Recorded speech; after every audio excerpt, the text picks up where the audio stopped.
Salvete! Hello!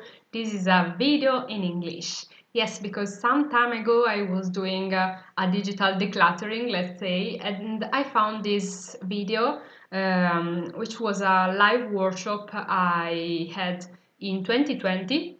The title was So You Want to Learn Latin, and it was targeting people who were beginning to learn Latin or just in the process. And this was a workshop where I presented my course, Gustatio Linguae Latinae, which is now closed for enrollment. However, I think that all the speech I had before can be useful for many of you, especially for those who are approaching to the Latin studies and maybe were lost in all the opportunities and methods, approaches, books you have today to learn Latin. So if you want to take 1 hour to look at this, to watch this workshop, you will know more about myself and my story, what brought me here, and I'll tell you which is, in my opinion, the best way to use a Lingua Latina per se illustrata, because we all know that that's the book I recommend and use the most. And we'll also cover some aspects of the right mindset to approach the Latin studies. So I hope you like it, and if you want, let me know in the comments what you think about this. Here in Italy, and so I think we can start. We are already 50. There are many Latin words that come to my mind, but today I will restrict myself to English. So let's start. The title of this workshop is So You Want to Learn Latin, and I guess that if you are here, either you are already my students, like James and Massimo and others, and you are faithful and you want to hear all I have to say, even if you already know what I'm going to say, or more probably you are willing to learn Latin or already learning Latin by yourself or by attending courses. I've seen that the Finnish man, whose name I forgot, is going to attend a course in his country. So I think that if you are here, you are interested in Latin, I hope, at least.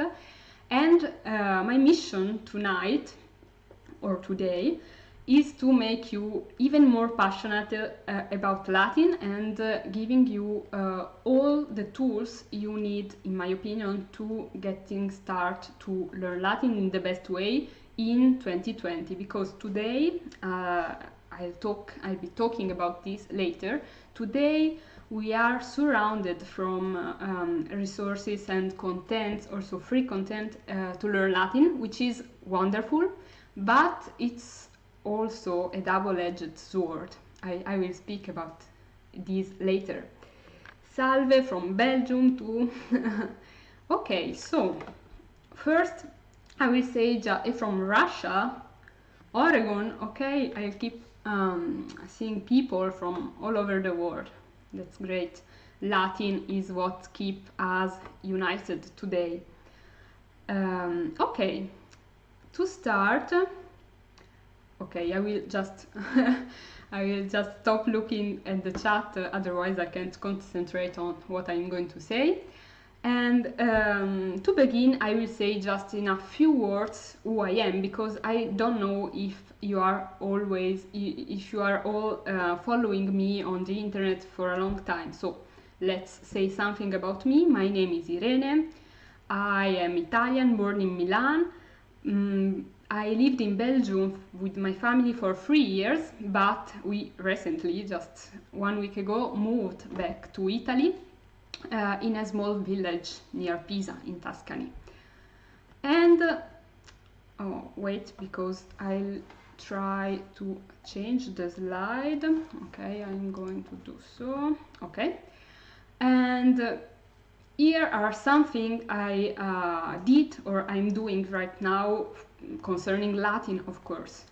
To sum up my history, my love history with Latin, I first got to know Latin when I was in high school. In Italy, we have an high school called Liceo Classico, Classical High School, which you choose if you are willing to study Latin and ancient Greek, which I made because I loved Italian language and literature, and that was the best choice I made in my life until now, I think. And not only I enrolled in this Liceo Classico, but I also chose the most difficult that was thought to be the most difficult section or classroom in the high school, because there was a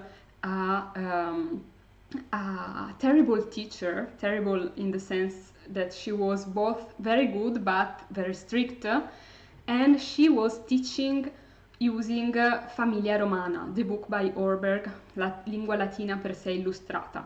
We are talking about this book later. And so I learned Latin for 2 years with this teacher and using this book, Famiglia Romana. We were not actually speaking Latin in class, but it was a sort of mix between the grammar, translation, traditional method and this new one where students are supposed to be more active and also speak Latin or try to say some words in Latin. Then, unfortunately, after 2 years, because in Italy Liceo Classico was divided into the first 2 years called Gymnasium, and the third and the three last year, and then we changed our teacher and we got a more traditional one, and so unfortunately I went on to study Latin and literature in a more traditional way.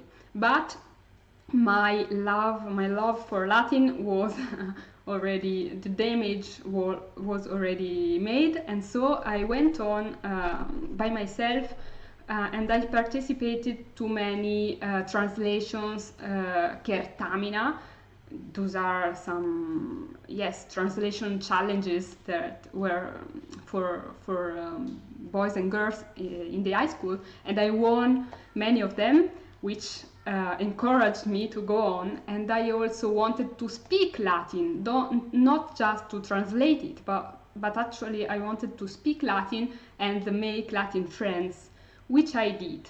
It was difficult, but I did it. I will talk about this later. Then I went to the university where I studied classics, so I went on to study Latin and Greek again. Such was my love, my passion for those languages. But in the university, I found myself surrounded by professors, by academics, who somehow despised me and other Latin speakers and dismissed us as not fit for the academia or just joking. And I wrote this in Latin, sed ante paucos annos. So these are all the things I've done, all the things I'm doing now. I'm teaching Latin online. As you know, I'm collaborating with online and offline schools. But ante paucos annos, not a few years ago, things weren't this happy, this beautiful.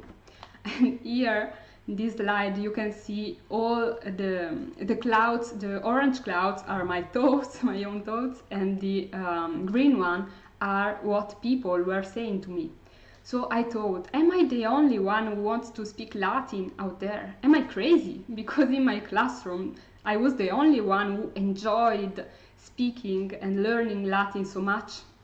And let's go to another meeting of the Latin circle when I will be the only one under 60. Yay! Yes, of course I have nothing against elder people who learn Latin.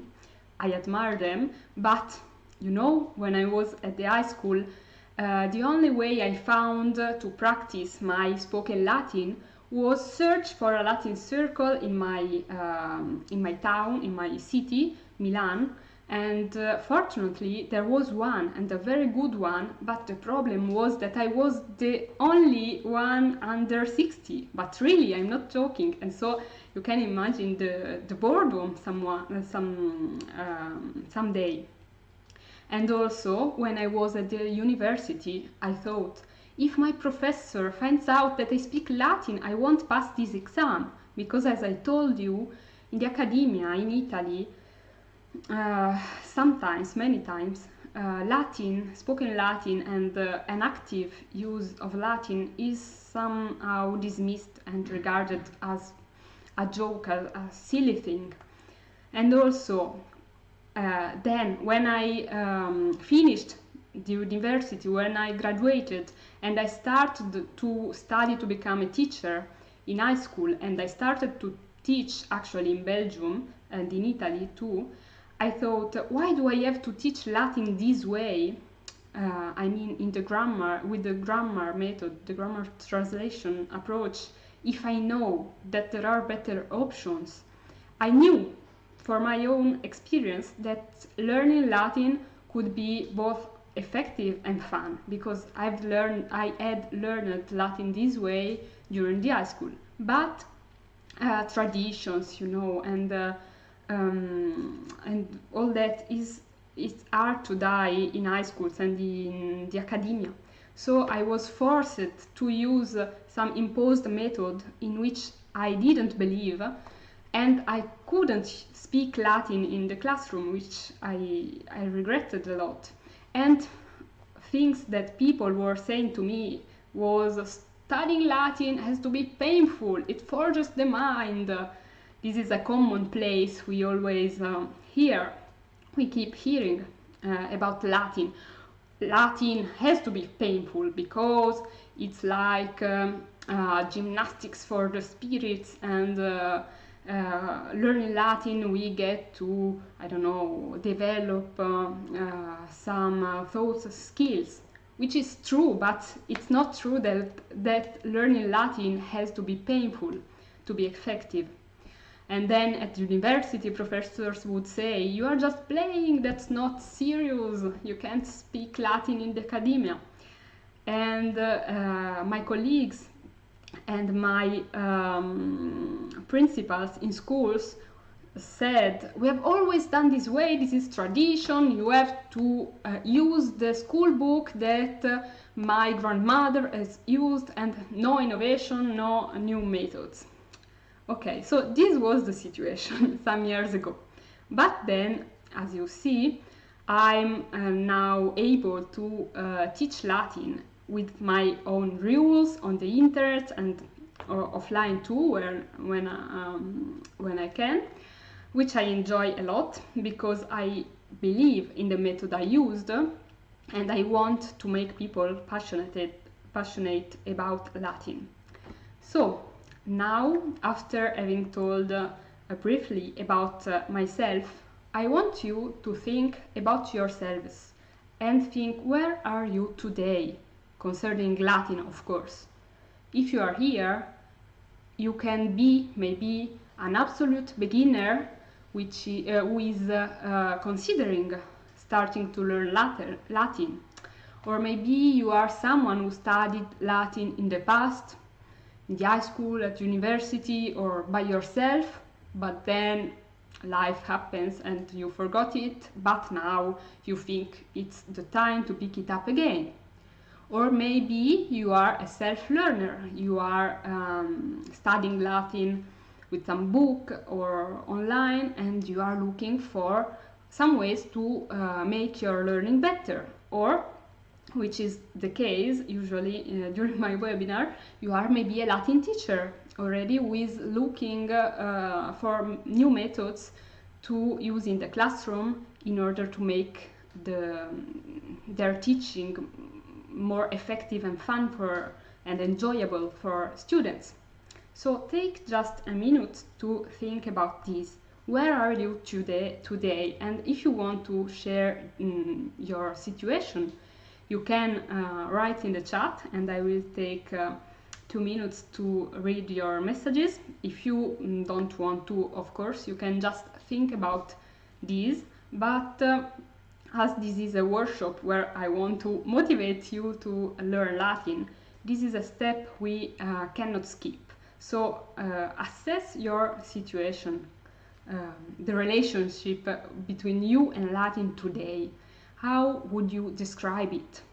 And you will see that in the description box of this video, of this streaming, you will find a workbook that you can download, and you can complete it. Maybe I would suggest to complete it after this workshop is over, tomorrow or tonight, but you can also have a look at it now, because some of the questions I will pose you today are better answered in a written form, because this helps you really reflecting and also reviewing what you wrote. So let's read the chat. So I see a teacher. It's going too fast. Okay, I'm trying. There are some people who are just starting learning Latin. An autodidact, Eric, who is working with 3 kids who are listening. Wow.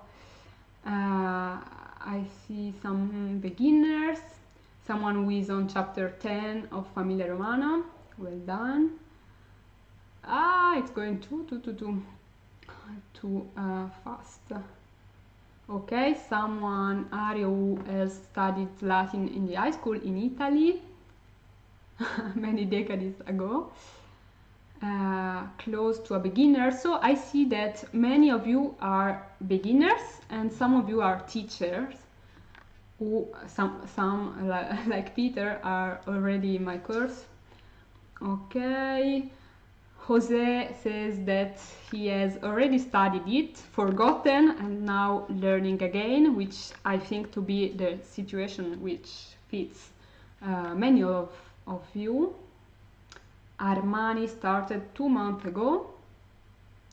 Okay. Chapter 5 of Famiglia Romana. Okay, great. Thank you for your answers. So many of you just started and are into Famiglia Romana, but just read the first chapters, which is great, which means that this workshop is for you and you are in the right place. And some of you also studied Latin in high school and forgot almost everything. And it's good that you are willing to pick Latin up again, even if maybe you didn't have such a wonderful experience with it during high school. That means that Latin in some way fascinates you, which is the reason you are here tonight, I guess. Okay, 3 years ago, on your own, Ulysses. Okay, someone wants to be able to speak Latin. Okay, so we are here and we are united by our passion and love and curiosity for Latin. And now the second question I want to ask you is, where do you want to be, speaking of Latin, of course, 3 years from now? So it can be a goal you set for yourself, like I want to be able to take Caesar, I don't know, or the Bible, the Vulgate, what you want to read, and read it without any dictionary. Or maybe I want to be a better teacher and I don't know.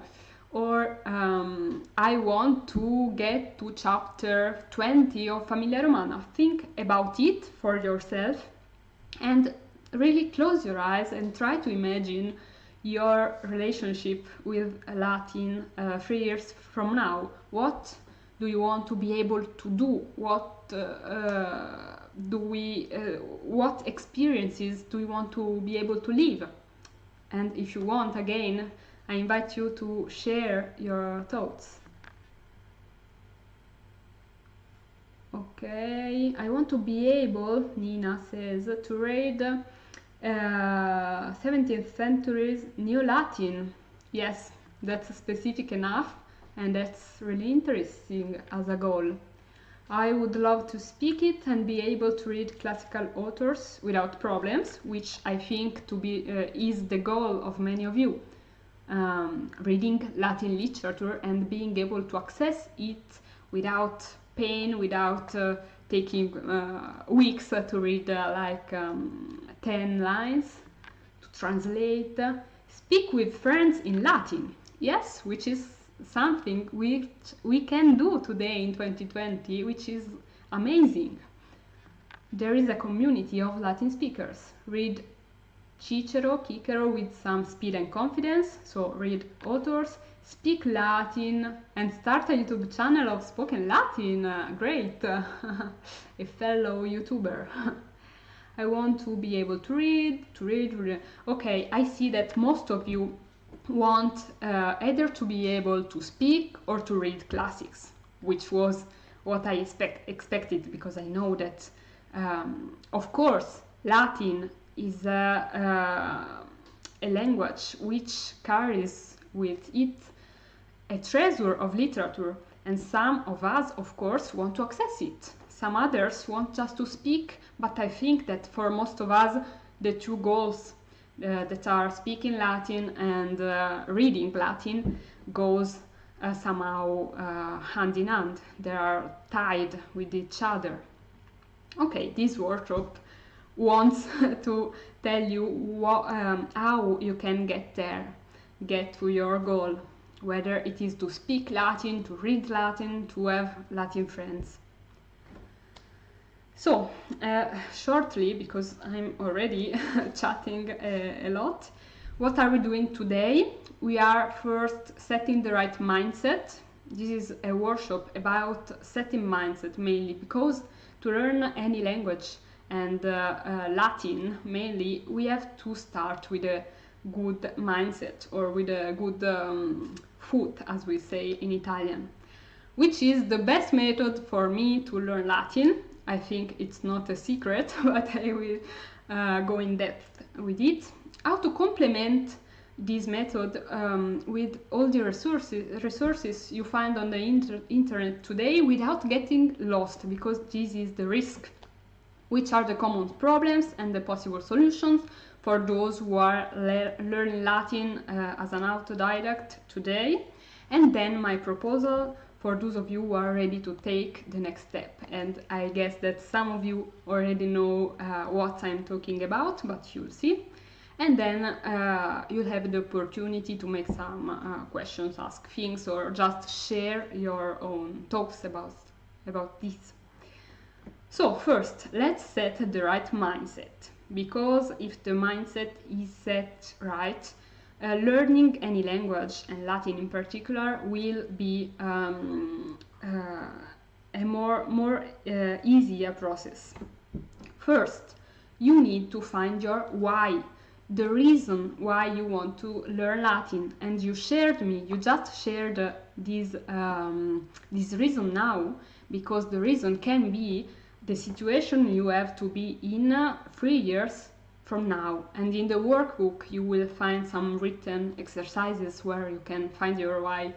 But here you can start and think about this. So I want to learn Latin because I want to. And here I gave some examples, but you can have other reasons. So first, I want to read classics in their original language, be them classics, so text from Roman times, or Neo-Latin or Renaissance Latin. You know that the Latin production during centuries has been very large, so you can pick what you want. You can read about any subject in Latin. You want to teach Latin or to become a better teacher if you are already teaching Latin and discover new methods. You want to speak Latin for community. You see that I guessed all you said me, because I know you. I get and answer to your email every day, and so I know what you want to do and what myself wanted to do when I was at the high school. Or you want to explore and understand our culture, art, music, religion, science, philosophy, botany, and also physics and theology, because you know that I'm speaking mainly for those people who are speaking some Neo-Latin languages, but not only. The Latin culture and literature is the basis of our modern culture. And so to access those texts means that we can better understand our times and our languages. So maybe you want to learn Latin in order to better master or understand or go more in depth with your own language. If you are speaking a Neo-Latin language like Italian, Spanish, Portuguese, French, and so on, or if you are studying one of these Neo-Latin languages as a foreign language. Because, as you know, etymology, the etymology of a great part of our vocabulary comes directly from Latin. And here I give you some examples, some pictures. So this is about the text, reading the text. So I put on the left an ancient manuscripts, which means being able to read classics, Virgil, Horace, Pliny, and all the rest of the band. You might like to read Galileo, which maybe you know, it was an Italian Renaissance man who wrote about his observation of the moon, of the stars in Latin. And in the middle you see a picture of me like 10 years ago. I were on a school trip in Cordoba in Spain, and there I'm posing with Seneca, with the statue of Seneca, which is my one of my preferred authors in Latin, in prose at least. And I used to, while I was at the high school, I used to take a picture whenever I went to a place where there were a statue with a classical author. I have pictures with Cicero, Pliny, and all the rest. Then you would maybe like to read the Bible, the Vulgate, in Latin, because, as you know, reading the Bible and all the other texts, but for the Bible this is a real problem. Reading the Bible in translation make you lose many subtleties and nuances of it. Of course, Latin wasn't the authentic, the original language of the Bible, but it is at least one step closer, and it's interesting to see how the Bible has been translated into Latin, which are the differences. Okay, learning Hebrew would be another step, but Latin, it's already a big part, also because Latin has been the language of the church for so many years. And here I'm speaking also about inscriptions.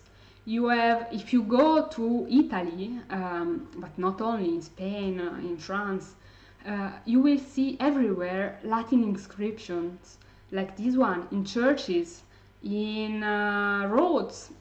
And being able to read and decipher them makes you better understand your own town or city or the culture that surrounds us while traveling or in our own country. And then I put the Axiomata sive leges motus, which is a work by Isaac Newton, because, as I told, also Latin has been also the language of the science.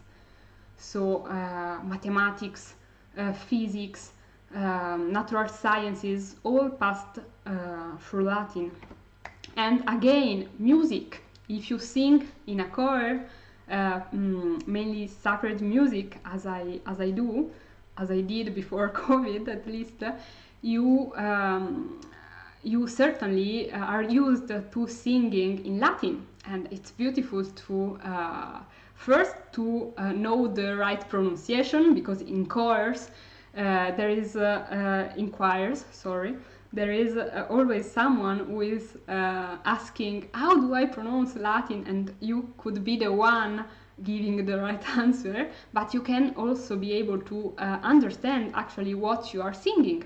Then you can go to Rome and read about ancient monuments while you're there, or again better understand artworks. All of that has been described or made in Latin, and Latin gives us the access of this incredible culture and patrimoine that surrounds us. And then someone mentioned friendships and being able to speak Latin with friends and communities.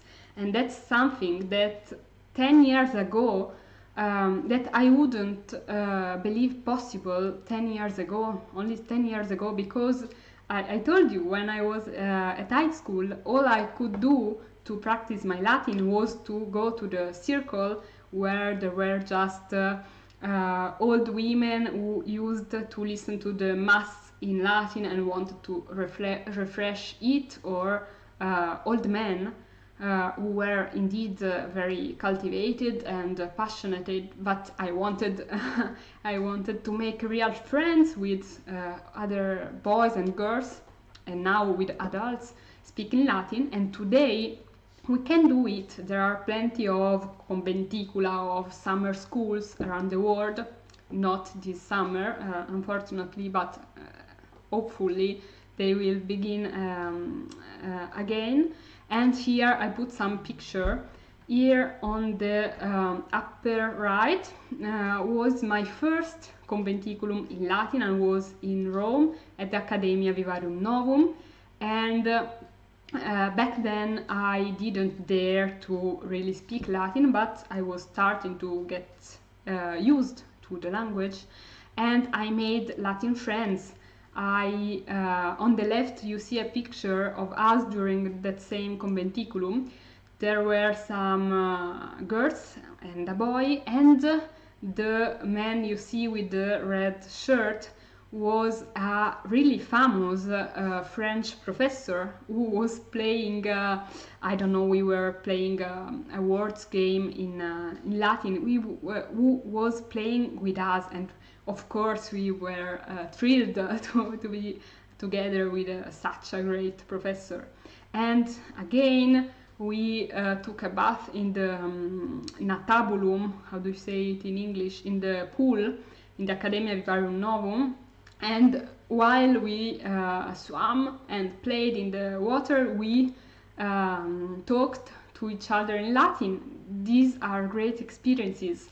And being in a conventiculum means speaking Latin usually from the moment when you get up to the moment where you go to bed, or you go drinking, I don't know, a beer with friends.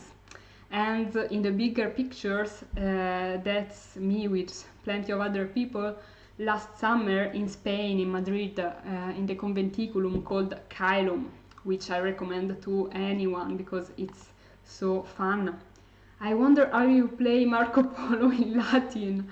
Okay, if I know that game, you just have to say your name, so it's not so difficult. And about teaching. Of course, I don't have to tell to those of you who are teaching which are the joys of teaching. Of course, teaching is hard, but you know that it also brings a lot of joy to us, and we can play in the classroom. And teaching Latin in an active way means that we can enjoy. Not only we can make Latin fun for our students, but we can have fun ourselves. And here you can see Gustavus, the puppet I made, which unfortunately broke up to pieces, but it has been my faithful helper for teaching Latin to the littles, because in Belgium I got to teach also in a very special school, which wasn't a public one but was called the Scola Nova, and there I was allowed and encouraged to speak Latin, and it was a wonderful experience, also because I got to teach little kids from 9 to 12 years, and in the middle you can see the big win, the big satisfaction I had, because one day one of my students gave me his homework, and he had written Amo linguam latinam, I love Latin language, without me telling him about it. So of course that was a great joy to me. And it's a joy to see young or not so young students enjoying and living Latin. And about etymology, as you see, Latin is the mother of a big variety of dialects, and ultimately to all the Neo-Latin languages which surround us: Spanish, Portuguese, French, Catalan, Italian, Romanian. So if you are willing to better understand your own language, or being better able to study foreign languages, so Latin is the key to access the roots of the words, because once you know a Latin word, and once you understand how derivation works, then knowing just one word in Latin means that if you read the derivative of that word in any other Neo-Latin language, you can suddenly read it and figure out its meaning.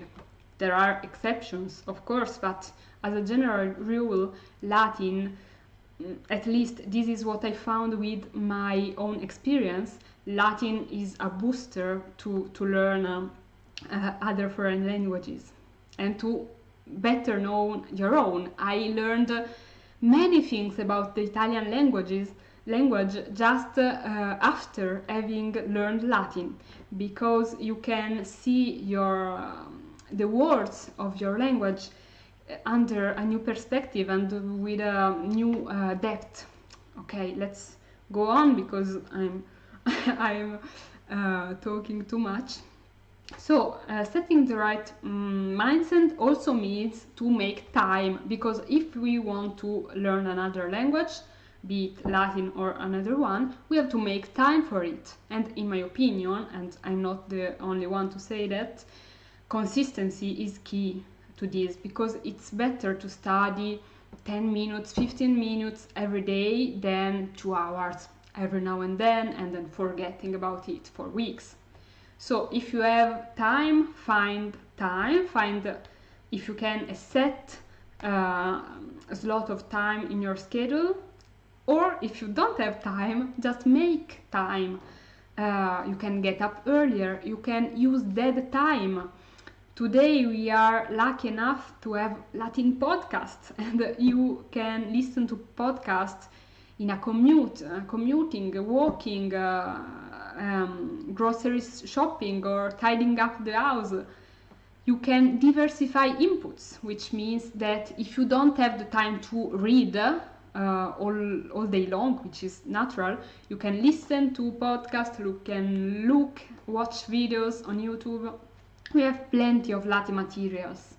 Then you have to set a study routine, because to stick with your schedule and to also make your learning effective, especially if you are a self learner, you have to make a routine, but we are talking about this later. And then you have to set deadlines, be it I want to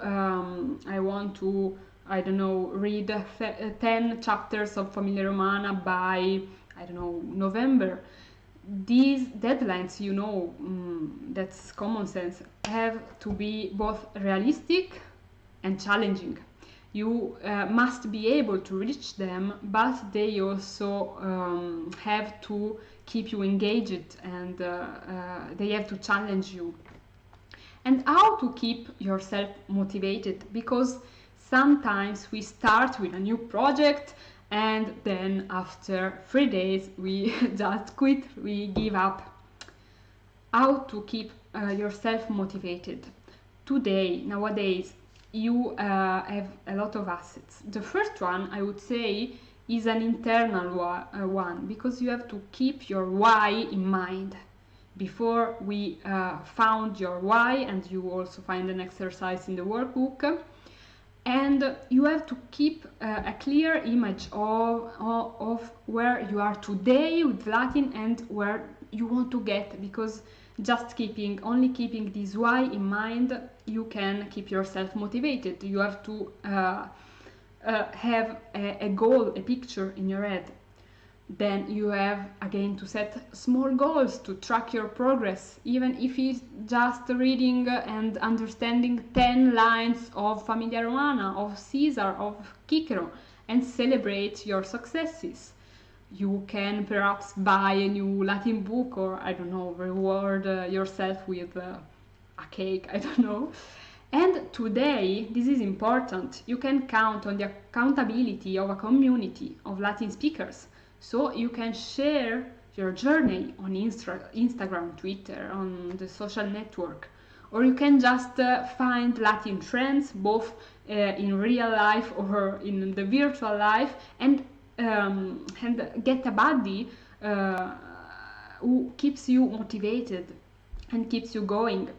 And then you have to be prepared to work hard, because I can't promise you that you will get to know Latin in 3 weeks. That's impossible, unless you are particularly gifted for languages. But even in this event on the other streaming, because okay.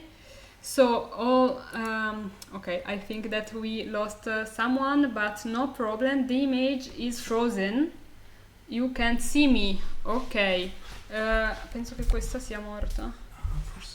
Sorry, I'm trying. Oddio.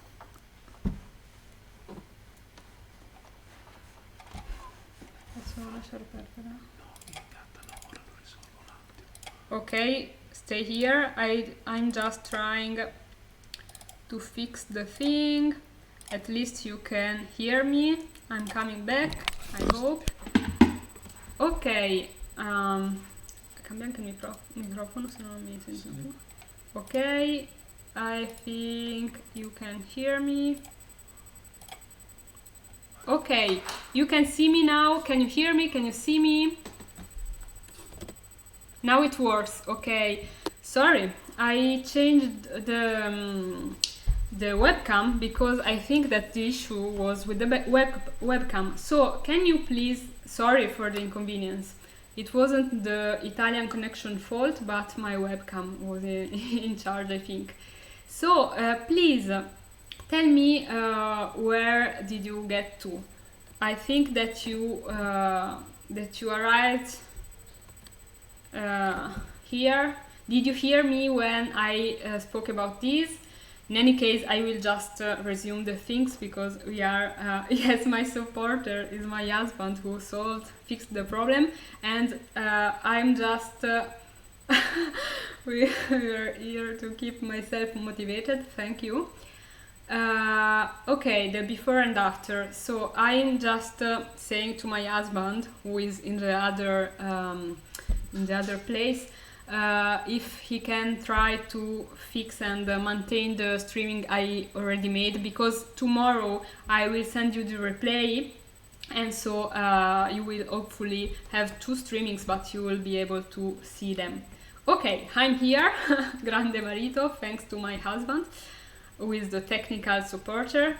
The webcam is not as good as the previous one, but at least it's working. So I was just making a comparison between diets and intellectual pursuits, because as I told, in diets we often see on the internet picture on before and after images, you know. We see the thin man or the fat woman, and then we see a muscled man, a thin woman. But the problem is that with intellectual work, it isn't as easy as that to make a picture of us before and after. If you take a picture of you not knowing Latin now and the picture of you having learned Latin and knowing Latin perfectly 3 years or 10 years from now, you won't see any differences. You will be maybe older, but you can see intellectual changes in a before and after picture. But it's better to have this picture in mind. You can think about the why we talked about earlier, or about your goals. Maybe your after picture can be just a picture, a mental picture of yourself sitting on an armchair and reading Seneca without the help of any dictionary and enjoying Latin, or yourself walking into the classroom and giving a wonderful lesson to your students. So keep an after in mind, because otherwise motivation will go down as my streaming. And not just the before and the after, but also everything we do in between is important, and actually it is the most important part, as with diets and gymnastics. You can be the after man or woman just okay, the sound is barely audible. I'm sorry. Can you hear me? Please tell me if you can hear me sufficiently good enough. I don't know what happened with my computer, sorry. Okay, it's a bit low. Okay, sorry, but I don't want to lose what we have, so sorry for this time. We are going on this way. So I was saying that for diets and gymnastics and sports, you have also to sweat, to work out, even if you don't want to work out that day. You have to stick to your diet, and the same for intellectual things. In order to graduate, I had to pass many hours in a library reading manuscripts. And the same for Latin learning. If you want to learn Latin, you have to study. You have to show up each day and study your lesson. And of course, it's difficult to keep track of your progress unless you share your journey in the community of Latin speakers, unless you set goals and celebrate them.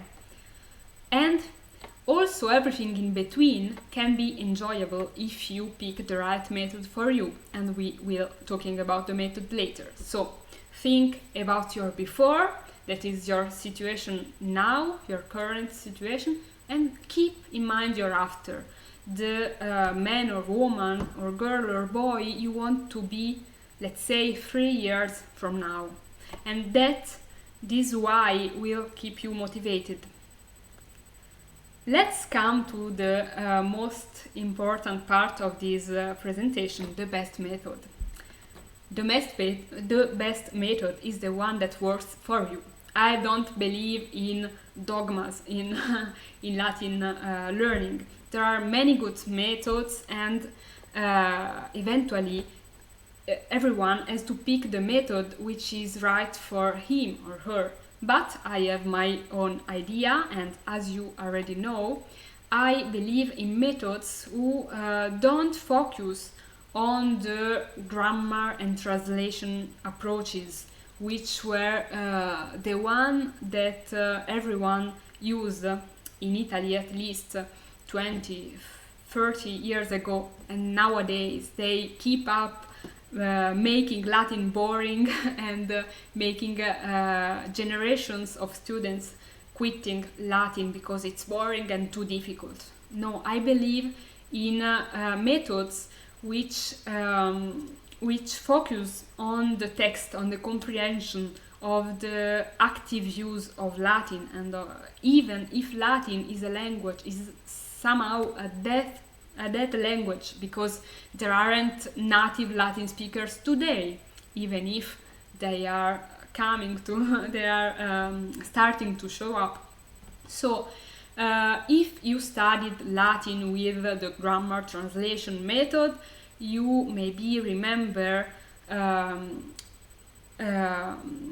learning by heart list of vocabulary, of declensions, of conjugation tables, and then trying to figure out the meaning of the words of a sentence, deciphering it as if it were a puzzle, and not being able to really enjoy the text.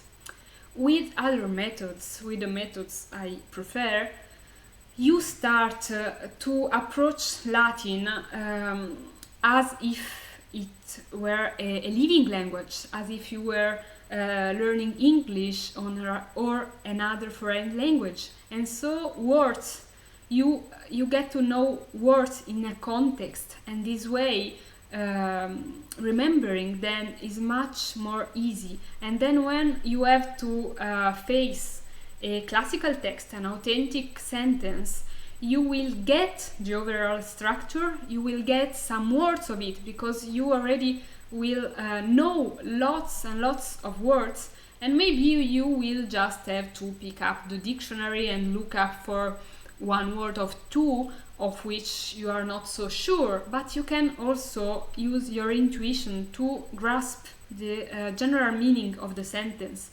because you will have trained it. And everyone can do this, even those who think of themselves as not talented, not gifted enough for languages.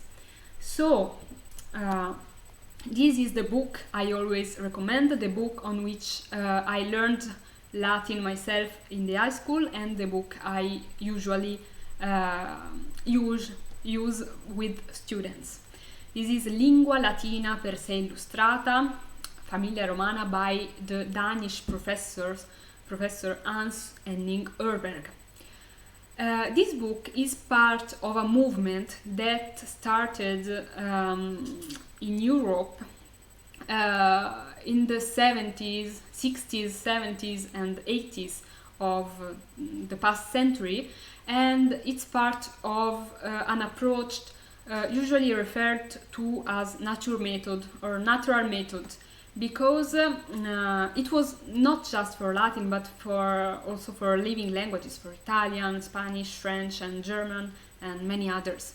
And the main tenet, the main belief of this movement was that we are better able to learn foreign languages when we are in a situation similar to that of kids, of children learning their own mother tongue. So if you have children, or if you think about children, you see their mothers and fathers repeat words to them, pointing out to real things of the real daily life, and this way it is much more easy to approach and to fix words and syntax in your head, in your memory. Of course, we cannot always be in the context. We cannot go to a forest to learn about the trees. This would be the ideal situation, but we can't always be in this context. But this book and this kind of books tend to put ourselves in a context, in a written context, so that from the lesson number 1 we read an history. In this book we read the story of a Famiglia Romana, a Roman family, and we read about their adventures and misadventures, and then they go to the theater, I don't know, or they talked about an uncle who is a soldier, and this way we get to learn words by different contexts, and learning this way is much more effective, fun and easy. This book has been constructed by Urberg through his entire life, and it's really perfect, I would dare to say. It has been worked well and crafted to perfection. It's composed by words, by the high frequency vocabulary of Latin, which are the core words, the 4,000 I would say words that are the most used in classical texts. And you keep reading and reading and seeing the same words coming up in the text, but not in a boring way, in a funny one. And this way, with gradual increasing of difficulty of the text, with repetition of words, you get to fix them in your memory. It relies, as I told, on context, and it allows you to use your intuition, because if you see a new word that you didn't haven't met before, you can try and figure out its meaning from the context, from the pictures, because there are illustrations in this book, from the definition in Latin. This book is 100% written in Latin, but this is amazing. Everyone, almost everyone, maybe not those who cannot read Latin letters, Latin alphabet, of course. There you have to start from the alphabet, but for all the others, and also for those who have studied the Latin alphabet first, you can really take this text and start reading and understanding from day one. Then things will get more and more difficult, of course. You will have to reread some passages more than once, but it's really gradual, and thanks to repetition, you will find yourself, after reading the book, knowing all you have to know about Latin grammar and knowing a vast vocabulary, which will allow you to approach easy classical text. And if you go on, you can be able to read any text written in Latin as if were in Italian, in English, in your mother tongue. And the content is compelling, which means that it's enjoyable. It doesn't, you won't find in this book the sentence, Caesar ordered to their soldiers to go out and fight the enemy. This is the sentence we usually find in grammar translation approaches, but a sentence abstracted from its context is useless and boring. Here you will read a story which is continuous, and then there are of course some exercises, also well crafted, well taught, and through exercises you will revise the new words you learned, and also actively practice your Latin. I just want to ask if you are still seeing and hearing me, because now I'm unsure, but I think so, otherwise you would have written. Please give me a feedback, and I go on and show you the first page of Famiglia Romana. So you'll see the beginning of this text is very easy, and I guess that any of you can easily understand the meaning of the text. I will just read the first two lines. Roma in Italia est. Italia in Europa est. Graecia in Europa est. Italia et Graecia in Europa sunt. Hispania quoque in Europa est. Hispania et Italia et Graecia in Europa sunt. Okay, I think that everyone could get the meaning of these sentences. Perhaps you have questions, of course, you have doubts. Why is there a sign over some vowels? Why?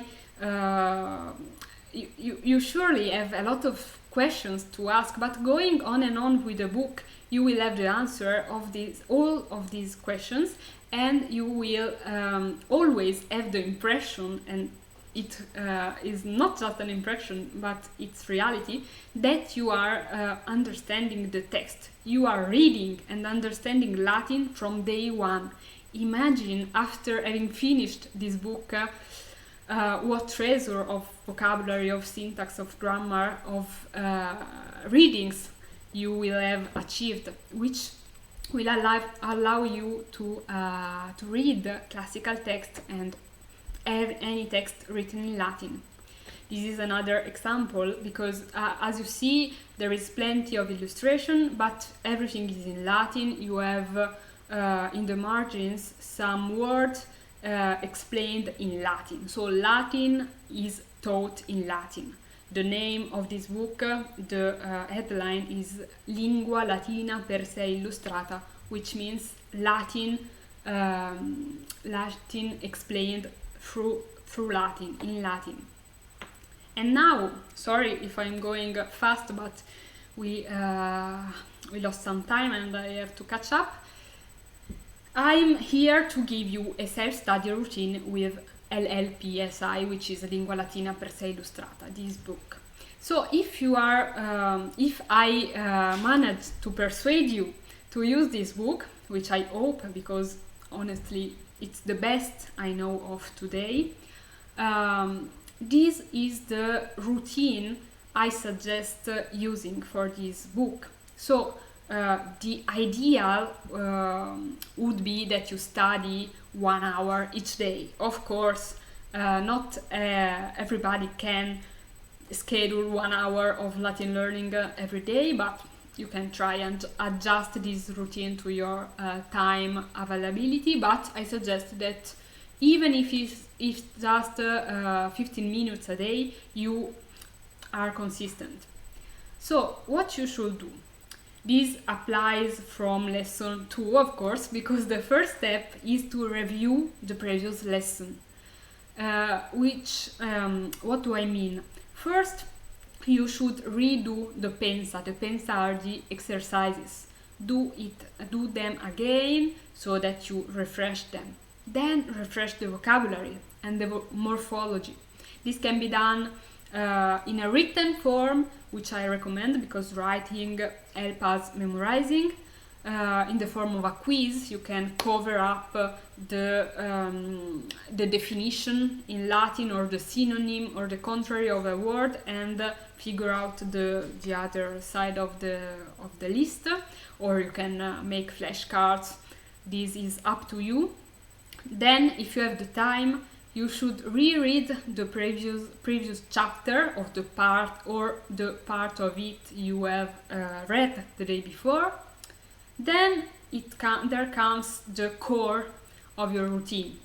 So you open the book and you read the new chapter or the part of it, because some chapters are very long, so maybe you won't complete one chapter in one session. Take your time, read it, reread it, until you have the feeling that you can fully comprehend that chapter. Then, after having read your part of chapter, you have to build a list of vocabulary and review the new vocabulary you learned in that session while writing down your list. As you know, I recommend writing manually, but you can also decide to make a digital list, and I suggest making a list only in Latin without using any translation. Of course, you can use translation, but since this book is constructed in Latin, I suggest that in your list, even from the beginning, you just note the new words, like Roma, Italia. And I'm sure that with repetition and reading the chapter, you will remember their meaning without having to translate them. Sometimes there are some tricky words that need to be translated. Sometimes you can just write a synonym or a contrary. The ideal would be to explain that word in Latin using words that you know already. As an example, as an instance, if you already know the known urbs, which is city, and you encounter a new word which is oppidum, a village, a small city, you can write down on your list urbs oppidum, sorry, the new word, equals parva urbs, a small city. So you see, this way, while revising one word, you revise more than one, and you consolidate words and vocabulary you already knew in the other chapters. Then you complete the pensa, the exercises, in the end of each chapter, and each year again I recommend writing down and also rewriting the whole sentence, because handwriting helps memorizing, as Karel wrote. I agree, but of course it's up to you again. And the exercises are so well conceived that they will make you revise the new vocabulary and constructions of grammar. And here I suggest, if there is a word, an exercise you can't complete, don't open the dictionary, because that's not in the way the book should be used. Just come back to the text, to the context where you found that word. Reread the chapter or the sentence if you need it. And this coming back to the text, to the context in itself, is useful for memorization. And then you can add to your routine some complementary resources that you find on the internet or in the real world, but more on that later. Here is an example of the list, the vocabulary list. These are the lists I made in high school. They aren't related to Famiglia Romana, but to Roma Eterna, which is the sequel of the book, but the principle is the same. So you see, you can find up your own way to your own symbols to show that two words are synonyms or contraries, antonyms or definitions. And okay, so after the end of the workshop I will ask for questions, but it's better that I go on because I'm already in a hurry. Okay, let's come to the complementary resources, because as I told you, we live the 6th Renaissance, as Christophe Ricot, a Latin teacher, Greek and Latin teacher, once taught in a speech. We have today a lot of free resources on the internet concerning Latin: videos, podcasts, novellas, books, blogs in Latin. And I'm not just talking about my own, of course, but there is plenty of that, and many of those are of high quality. And it would be a pity not to use them, but we have to be careful. This is an image I picked because this is our current situation with Latin. If Latin is a teddy bear, we have plenty of choice. We are spoiled for choice. But as I told you in the beginning, it hasn't always been like this. Just 10 years ago, but 5 years ago as well, if you wanted to learn Latin and what's more, speak Latin, you had the impression to be the only crazy one in the whole planet. So things have gotten much better, but we have to be careful. So what we have now is a great variety of compelling material, often free or very cheap. So if we like to read about soccer, we can follow the Twitter profile about soccer. I forgot his name because I'm not interested in soccer, but if you want to learn about teaching, we find a podcast by Alexander Veronensis about teaching in Latin. If you want to know more about Latin literature, you can listen to my podcast about Latin literature, and so on. You can now find podcast and video in Latin and blogs on any subject you would like to explore. And this is important for learning, that you read and consume materials that are compelling to you, that you enjoy. You also have various formats. as I told many times, you have podcasts, videos, written books, which are accessible everywhere and every time. You can count on a community of Latin speakers.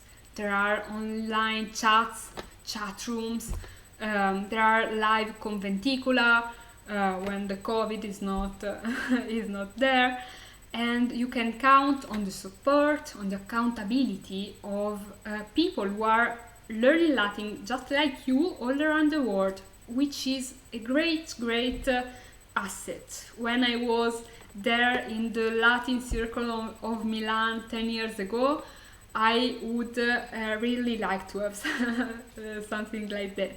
You can ask questions on Latin forums and have the answer of someone who is already more advanced than you. You can chat with friends in Latin and train your ability to speak or write Latin. You can have access to all the information you could wish for. If you have a doubt about grammar, about a text, an author, you can just type it and have the question to your answer. And you can, of course, as we said, add resources you like to your daily routine and make it richer and more effective and more enjoyable. The problem is that this is a double-edged sword. The fact that we are surrounded with resources. Of course, this applies not just to Latin, but I'm talking about Latin in this occasion. So, free resources, as I wrote, are a great way to complement your core routine, but they cannot alone be the core of your Latin learning.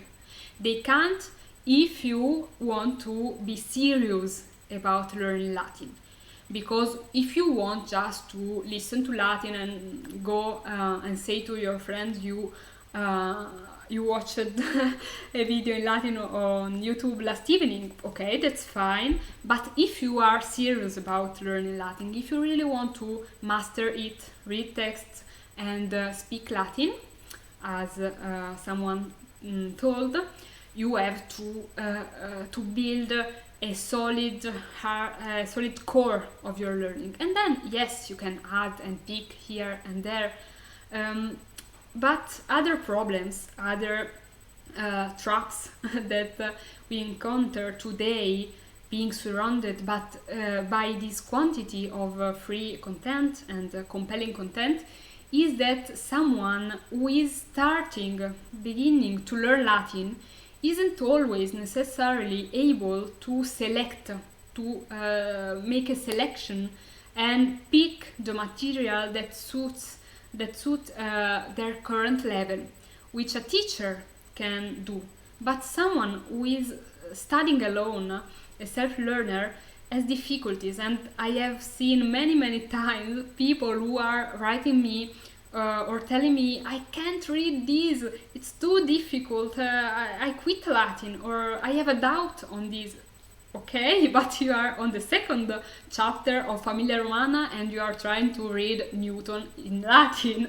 Maybe that's why you are not getting it. So, of course, while we learn another language, we are eager to read what we like to read to reach our goals, but a teacher sometimes can better recognize and select what is right to our level, which we can do while we study alone. On the same plan, on the same level, we need to organize the material. If you are like me, you every day you save to your favorites bar many resources, and then they just lay there, and either you forget about them or you come back to them and ask, but why did I post these in my favorites? Or where do I start? I have too many things, too many videos to watch. We need to organize the material. Another risk is the risk of overwhelming and procrastination. We feel as if we are submerged submerged, how do you say it, by this variety of resources, and someone sometimes is so frightened that he simply doesn't begin to learn Latin because he doesn't know how, where, and when to start. The information is too much, there is an information overload. And another problem I often see is that people surrounded with this variety of material get stuck in minor questions. Maybe they ask, what pronunciation should I use, the reconstructed one or the ecclesiastical one? Yes, this matters, but this shouldn't prevent us from learning Latin in the first place. Then, after we learn Latin, we can watch all the videos we want about how Romans pronounce the nasal consonants and so on. But please don't be stuck in minor questions before you even start to learn Latin. This is important. So don't forget your why, because it is what will keep you moving. And now, very quickly, I will go through some common problems. I've already spoken about some problems that you can encounter on your way, some obstacle you can meet as a self-learner, but there are a few ones again. And if you want, you can write in the chat so that I understand if you're still hearing and seeing me. You can write in the chat if you have had any of these problems or other problems maybe. So write your own insight on that. So common problems for people who study Latin alone are that they need feedback. They need, for example, the answer keys to the pensa in Famiglia Romana, and they need to speak to a teacher or to someone who is more experienced than they are and to get a feedback. They lack cultural context. This applies to people who are not Mediterranean or who don't speak Neo-Latin languages. Of course, for someone who lives in Rome, the context, the words they read about in the book are daily life words and easy to recognize. But for an indie person, an African one, as our friend here, of course, there is a cultural gap because our life situations are so different. Someone is lamenting the lack of support. So if you have a block, a doubt, an obstacle, if you don't know what to do next without a teacher, without a tutor, sometimes you get stuck and you can't go on because you don't know how to overcome that obstacle. You can lose motivation, of course, because Famiglia Romana is amusing, is enjoyable, but when we start to read Latin, to learn Latin, we want to read classical text or at least original text. Reading about the Roman family is fun, but someone loses motivation because they want to reach their reading goals. And when after a year, 2 years, they haven't already read even one single line of, Horace or Catullus, they simply give up because they lose their motivation. And also, sometimes the problem is that material appropriate for beginners is lacking. I told you that there is plenty of materials, free materials online for Latin learners, but not so many are intended for beginners. That's why I'm trying to fill this gap with Satura Lanx, but I'm not even able to do this properly because my materials are in fact for people who already know some words of Latin and who perhaps People who can understand my podcast and video usually are, let's say, at least arrive to chapter 10 of Famiglia Romana, because it's difficult to produce material for complete beginners. And last but not least, the lack of accountability. And I will take a minute to read your answers, your insight. So some common problems, judging from the chat, are I've had to cut back on the YouTube videos and start to think about the level I'm currently studying. That's true. We see like an Eden, an Eden of materials, but if they're not made for our current level, they make just waste time, which is sad. But you can go back to that content later. And also same question, I'm concerned about the exercise book because it doesn't include the answers. What do I think about it? I think that the exercise book for Famiglia Romana is great, is well done, but it doesn't have the keys. That's our problem.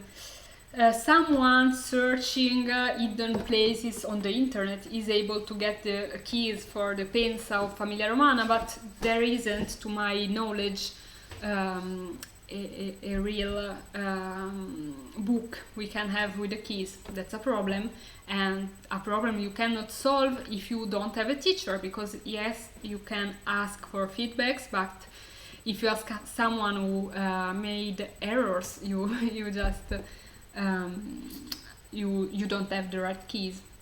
For me, it's a lack of one-on-one interaction. Yes, I wrote it. Some specific answer to questions are hard to find. That's true. The pensum che, the exercise C, with the third one of the series of 3 you have after each chapter, requires you to answer with entire sentences, and of course without a teacher telling you if it's wrong or right. It's difficult to understand it on yourself. Need for feedback on completed work, of course. Reading and speaking a language to me are completely different skills, of course. I can read Italian, but if someone approaches me on the street, I stumble with finding the words. How to avoid this? Speaking Latin? Of course, Joe. We can speak about this later during the Q&A, but of course we have to practice Latin, because this book allows you to read Latin, and if you have a teacher, you will be able to listen to proper Latin and get used to its sound. But of course, if you don't go to circles and conventicula or Latin chats on the internet, then of course, or if you don't just speak Latin, talk Latin to yourself at the mirror, it's difficult to improve your speaking. That's why, in the first place, I started my podcast, because I wanted to practice my spoken Latin. So, where to start? This is my proposal. We come to the last part of this long workshop, where I talk you about the course I prepared for those who want to learn Latin with Famiglia Romana, but also with the help of a teacher. And I tried with this course to overcome all the problems we spoke about: the lack of accountability, feedback, answer keys to the exercises, community. I tried to make a place, an online place, where aspiring Latin learners could try all they needed, cutting out on the rest. So yes, of course, you can benefit from YouTube, and I put my own video in this list. You can benefit from YouTube and all the free resources, but if you are serious about learning Latin, you have to have a core You have to follow a book, a teacher, one teacher possibly, and then yes, you can complement, and that's great.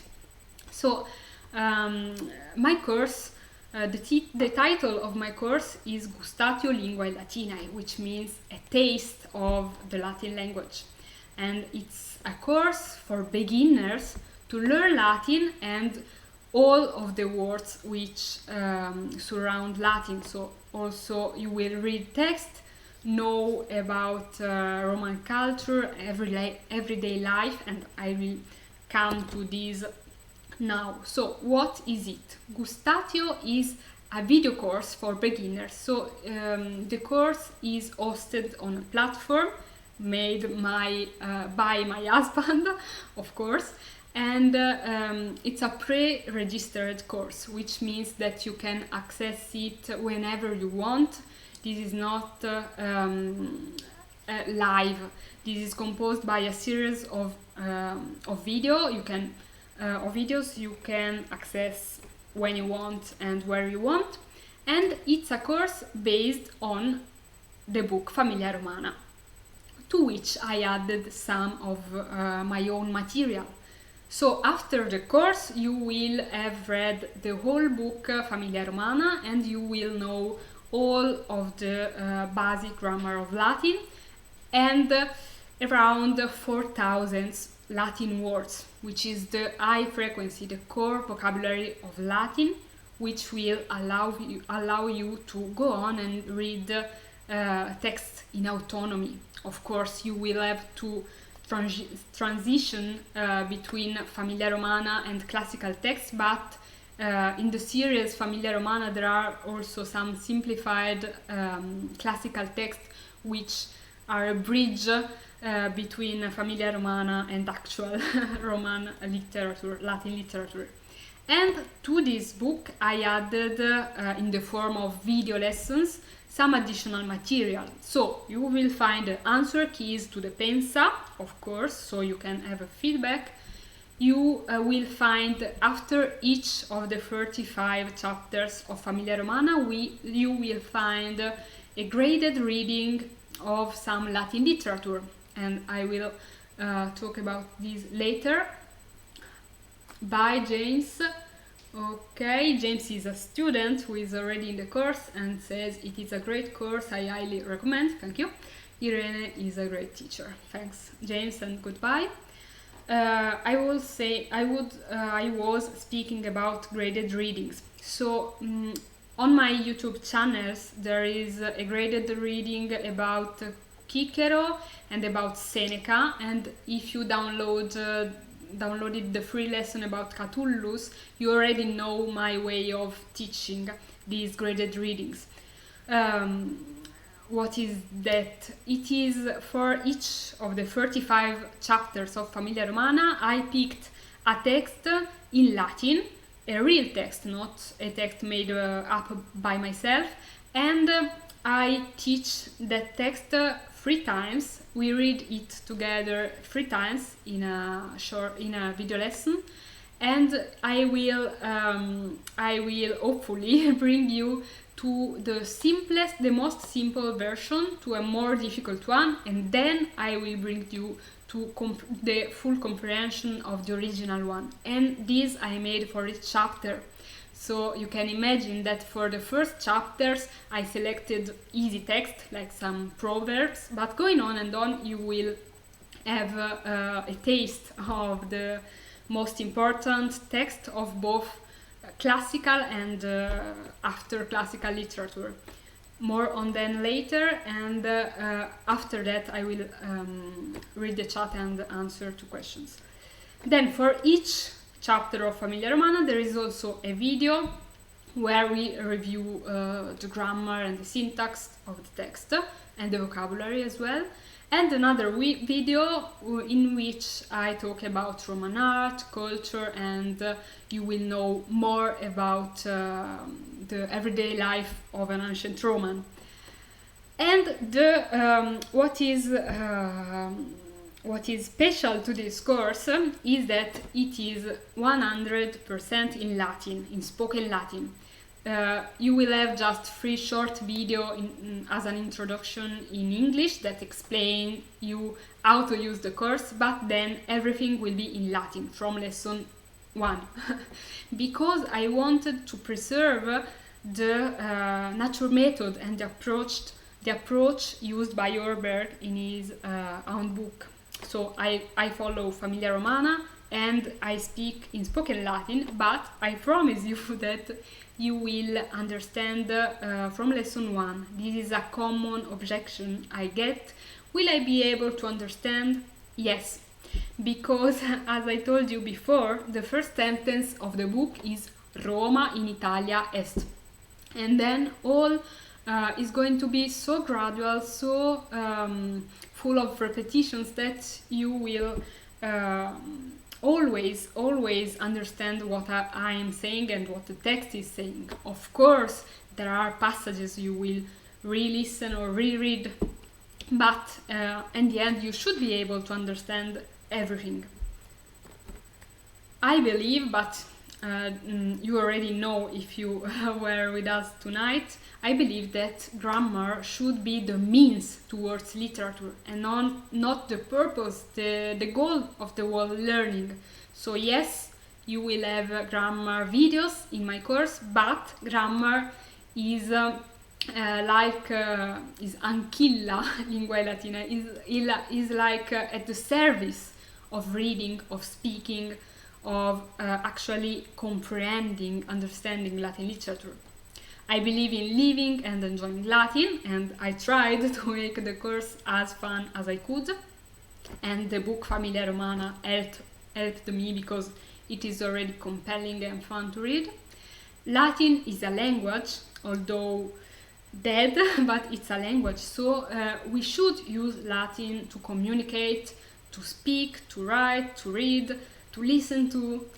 I believe, and this is particular, I think, to my approach, I believe in reading original text from the beginning, because as I told you before, there are too many Latin learners who give up on learning Latin because they lose motivation, because they would like to access Latin literature, but they can't because, of course, after 1 week of learning Latin, you cannot read Caesar or Ovid and understand it. But if you are guided by a teacher, me in this case, who selected the right material for you and who guides you throughout the 3 levels I offer, you will be able to taste actual Latin literature from lesson 1.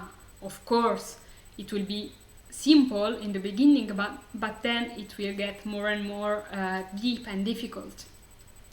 And I also believe in the accountability and guidance that a teacher can give you. So even if the course is not live, you will have the opportunity to email me and to get feedback.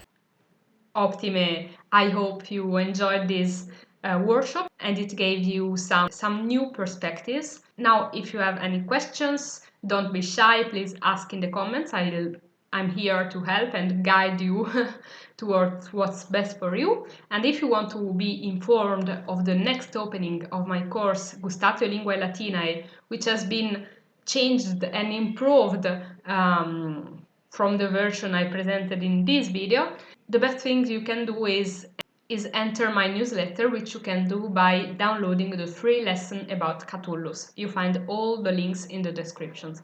Next video in Latin. Valete!